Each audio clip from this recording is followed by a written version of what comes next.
Ship tooth ಆಗಿದೆ, ಏನ್ ಮಾಡೋದು? ಹೋಗಿ ಫೆವಿಕಾಲ್ ಹಾಕು. ಬಾಸ್, ಇದು 15th ಸೆಂಚುರಿ, ಫೆವಿಕಾಲ್ ಇನ್ನು ಕಂಡಿಡ್ದಿಲ್ಲ. ಕೆರೆ ನೀರನ್ನ ಕೆರೆಗೆ ಚೆಲ್ದಂಗೆ ಸಮುದ್ರದ ನೀರನ್ನ ಸಮುದ್ರಕ್ಕೆ ಚೆಲ್ಲೋಣ.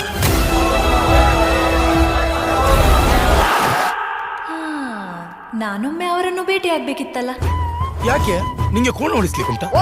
ಅಲ್ಲಪ್ಪ, ಅದಕ್ಕೆ ಅಲ್ಲ, ಹೀಗೆ ಒಮ್ಮೆ ಸಿಗುವ ಅಂತ. ಊರ್ನವರೆಲ್ಲ ಅವ್ರ ಬಗ್ಗೆ ಮಾತಾಡ್ತಿರ್ತಾರಲ್ಲ. ನಾನು ಮೊನ್ನೆ ಒಂದು ಹುಡುಗಿಯ ವಿಷಯ ನಿನ್ನ ಹತ್ರ ಹೇಳಿದ್ದೆಲ್ಲ. ಮೊನ್ನೆ ನೀನು ಪತ್ರ ಬರೆದು ಕೊಟ್ಟಿದ್ಯಲ್ಲ, ಅವಳದಕ್ಕೆ ಉತ್ತರ ಬರ್ತಿದ್ದಾಳೆ. ಅವಳಿಗೆ ಓದ್ಲಿಕ್ಕೆ ಬರಲಿಕ್ಕೆ ಬರ್ತದ? ಅವಳೆಂತ ರಾಜ್ಕುಮಾರಿ? ನಮಗೂ ಅದೇ ಸಂಶಯ.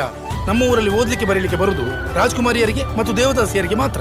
ಇವಳು ರಾಜ್ಕುಮಾರಿ ಅಂತೂ ಅಲ್ಲ. ತಗೋ. ದೇವದಾಸಿ ಈ ಸರಕ್ತಲೋಚನ ಅಸ್ಯುಗರ್ ನಖಪ್ರಹಾರಿ ಸಮರಭೀಳ ಸಮರೋದ್ಧಾರ ಯುದ್ಧ ಬಿಟ್ಟು ಸರಸಾಶ್ರಯನಾಗಿ ಸಲ್ಲಲಿತಾಂಗಿಯನ್ನು ಹುಡುಕಿ ಅವರೋಧ ಅಂತಃಪುರದ ಕಡೆ ಹೆಜ್ಜೆ ಇಟ್ಟಿದ್ದೇನೆಂದರೆ ಭೇಟೆ ನಿಶ್ಚಿತ.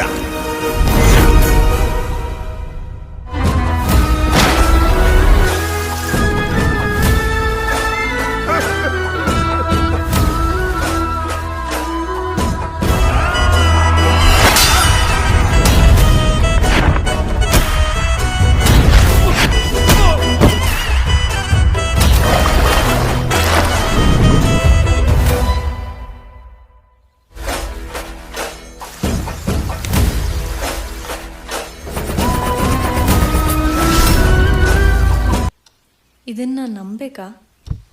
ಯಾಕೆ? ನೀವ್ ಹೇಳಿದ್ ನಾನ್ ನಂಬದ್ಮೇಲೆ ನಾನು ಹೇಳಿದ್ ನೀವು ನಂಬಬೇಕು ತಾನೆ? ಇಲ್ಲ ಅಂದ್ರೆ ನಮ್ಮ ಕ್ರಿಯೇಟಿವಿಟಿಗೆ ಅವಮಾನ ಆಗುತ್ತೆ. ನಮ್ಮ ಪ್ರೀತಿಗೆ ದೈವವೇ ಪ್ರೇರಣೆ. ಮೊದಲ ಭೇಟಿ ಅವನಿಗೆ ಅರ್ಪಣೆ. ಸೂರ್ಯ ರಶ್ಮಿ ಧರೆಗೆ ತಾಕಿ ಆಗಲಿ ಸಮರ್ಪಣೆ.